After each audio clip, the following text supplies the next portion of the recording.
Today I'm talking to the beginning crocheter, and the subject today is single crochet. Take 1, 2, 3. The reason I'm calling it that is that these 3 pieces that you see here are all single crochet. Nothing but single crochet. Of course, there was a beginning chain stitch, and I built my first row from the chain. However, each and every one of these features only single crochet, and each of them has a distinct look. There's a very simple explanation for that, and that's what I want to talk about. I started crocheting when I was about 10 years old, and I've absolutely loved it my entire life, but it was only a few years ago that I realized that I had missed something very fundamental in my crocheting, and that was I was not doing my single crochet stitch the traditional way. I'm not sure how my mom and I missed this when I first started, but I want to talk about it tonight because it can make a great difference in the way your finished piece is going to look, and even in the size that it will come out. My mother says that I crochet very tightly, and I do. I have to use a bit larger needle to get the same gauge from what most people would use, but it really doesn't matter because I've learned to adjust that and come out just fine. But tonight I want to focus on the single crochet and on a couple of techniques that you can use. So I'm going to start with this yellow sample. If you take a look at this, this is the traditional single crochet stitch, and it is the one that most people would be talking about or referring to if they were asking you to do a single crochet piece. It looks very much the same on both sides. So if you take a look at this, I hope that's in focus for you, and I flip it to the back, it looks pretty much identical. So let's see how I got that result. And this is the thing that I did not do for so many years, but I'm doing now. If I want a single crochet and I want it to look correct, then I need to go into the top of my stitch and pick up both loops of the stitch. So I have both loops on there, and I'm going to pull it through, complete my stitch on both loops there.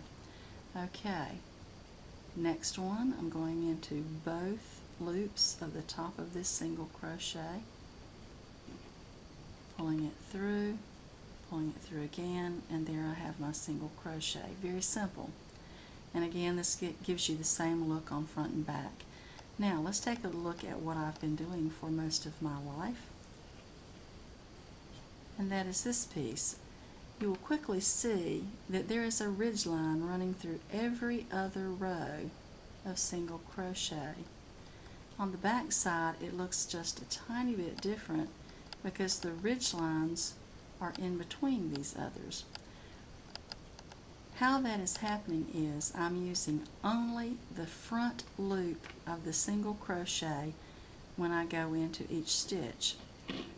For example, and let's see if I can get this to show.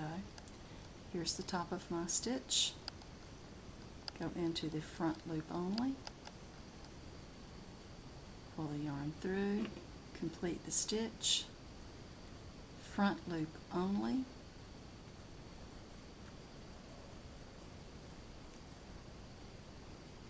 Final time, front loop only.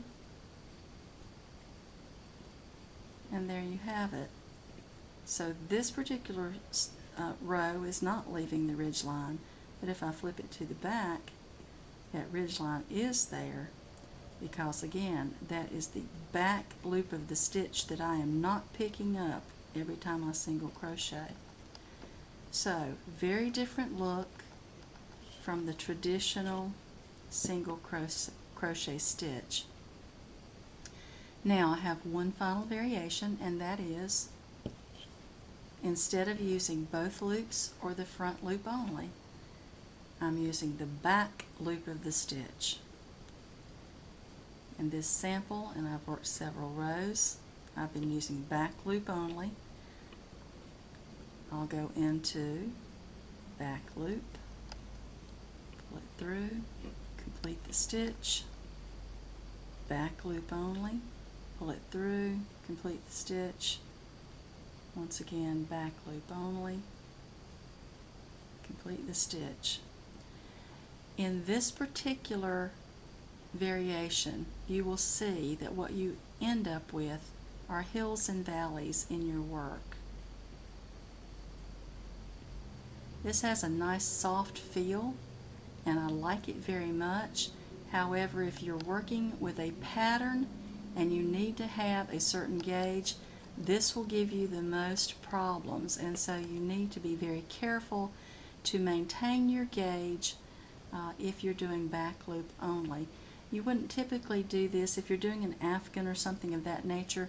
You might want to do it, but keep in mind that you are making less headway by going in the back loop because it's creating these hills and valleys, and it will take more yarn and more time for you to complete a certain size piece.